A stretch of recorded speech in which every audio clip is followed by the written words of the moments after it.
Eu queria começar cumprimentando o deputado Gilmaci, deputado Alex Madureira e todos os deputados e deputadas, colegas aqui da casa.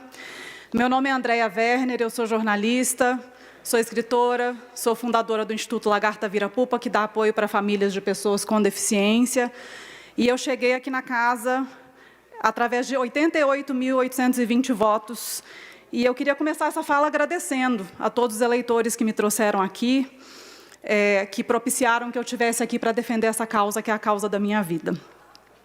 Eu tenho 47 anos, eu sou a mãe do Theo, de 15 anos, que é autista, grau 2 de suporte, não oralizado, quer dizer, ele não fala, e ele tem deficiência intelectual. Eu sou também uma mulher neurodivergente.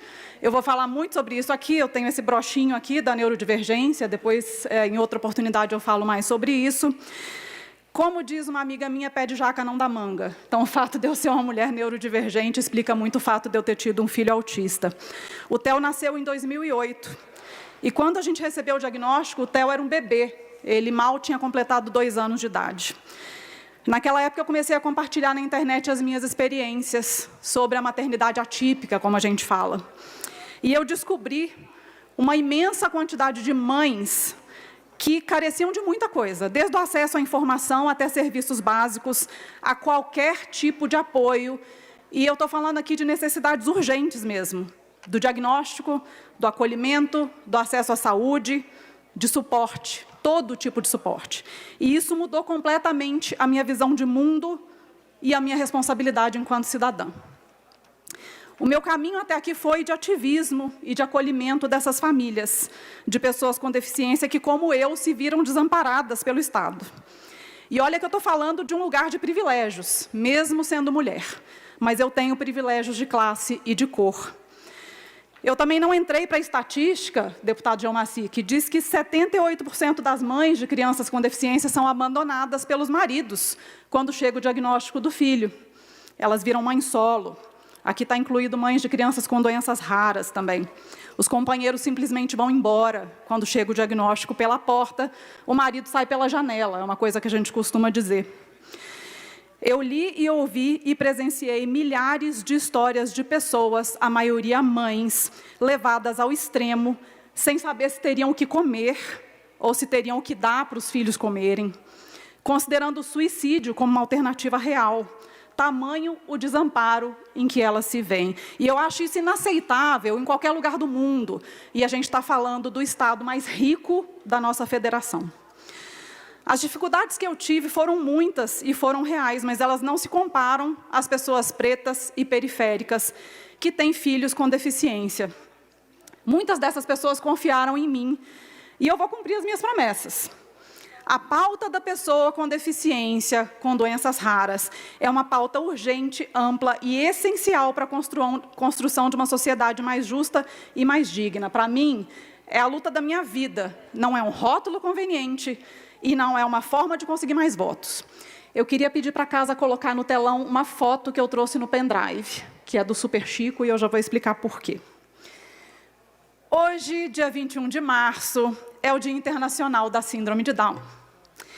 E, colegas parlamentares, a gente não lembra da síndrome de Down no dia de hoje por acaso. A gente está falando do dia 21 do mês 3. A gente está falando da trissomia do cromossomo 21.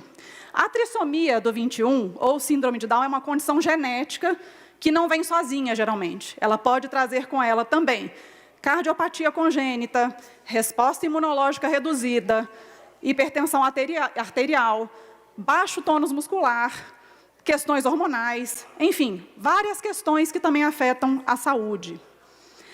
A síndrome de Down é detectável no pré-natal, e isso é essencial para que a família possa se preparar de uma forma adequada para receber esse bebê, essa criança que vai virar um adulto. A intervenção precoce é importantíssima aqui, e ela garante alcançar um patamar de qualidade de vida que não pode ser ignorado e não é negociável. Em 1980, a expectativa de vida de uma pessoa com síndrome de Down, gente, era de 25 anos. Hoje em dia, supera os 60 anos, a gente está falando de algo entre 50 e 60 anos. A gente tem dados empíricos que mostram, de fato, o impacto que esse tratamento adequado pode trazer para a vida dessas pessoas. Agora, presta atenção aqui. Hoje, a expectativa de vida de uma pessoa com síndrome de Down, preta ou parda, é 50% menor do que os seus pares brancos. Quando a gente fala em recorte racial no Brasil, é impossível a gente não falar de classe, porque, gente, no Brasil a pobreza tem cor. A população que mais depende dos serviços públicos de saúde e que não pode arcar com os custos da rede privada é essa. Nos últimos dias eu tenho conversado muito com representantes de um instituto chamado Invisibilidown. Eles se dedicam a dar visibilidade a pessoas com síndrome de Down pretas.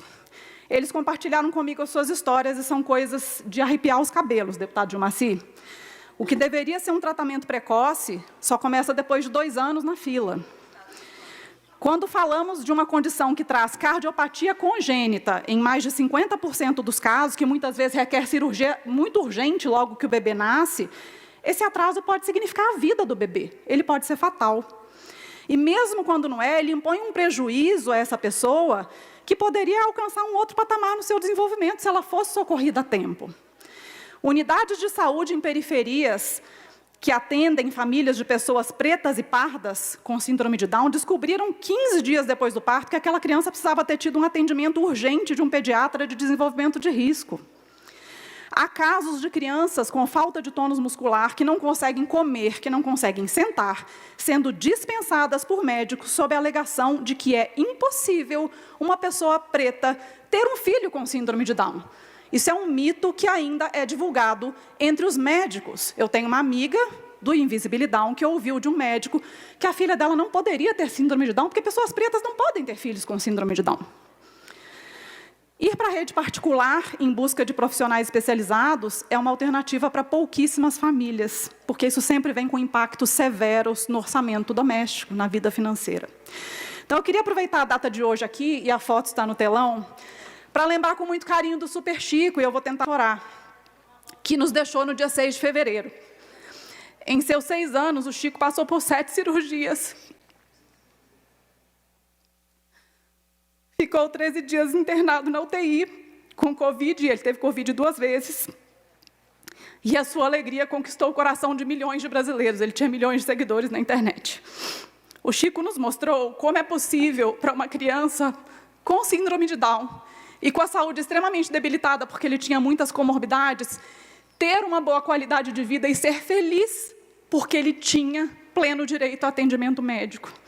O Chico era um pouquinho de todo mundo, ele tinha milhões de seguidores, mas ele tinha mãe, tinha pai, tinha irmãs. Então, aqui da Lesp, eu queria mandar o meu beijo para a Dani Bombini, que está nos vendo agora lá em Bauru, e para a família do Chico, que sentem diariamente essa perda. Beijinho, Chico. Precisamos falar sobre inclusão escolar, sobre garantir a essas pessoas o direito à educação. Em 2019, o Movimento Down divulgou um estudo em que descobriram apenas 74 pessoas com síndrome de Down no ensino superior no Brasil inteiro. Inteiro, gente, 74 pessoas. Acessibilidade e inclusão é muito mais do que só vaga preferencial e cota. A gente precisa ampliar essas ideias, a gente precisa complementar com outros elementos para garantir que todos os cidadãos tenham, de fato, acesso à educação e sejam, de fato, iguais perante a lei. Essa casa tem o dever de garantir que as famílias de pessoas com deficiência e suas redes de apoio tenham segurança e qualidade de vida. Essa casa tem que garantir acesso a tratamentos adequados. Essa casa tem o dever de trabalhar com os adultos com deficiência e doenças raras, porque essas crianças crescem e têm direito à educação, ao mercado de trabalho, a uma vida adulta digna. E, por fim, essa casa tem o dever de garantir que as leis que já existem e que são maravilhosas, e as que são aprovadas nessa casa, sejam cumpridas. É isso que eu queria deixar hoje. Muito obrigada.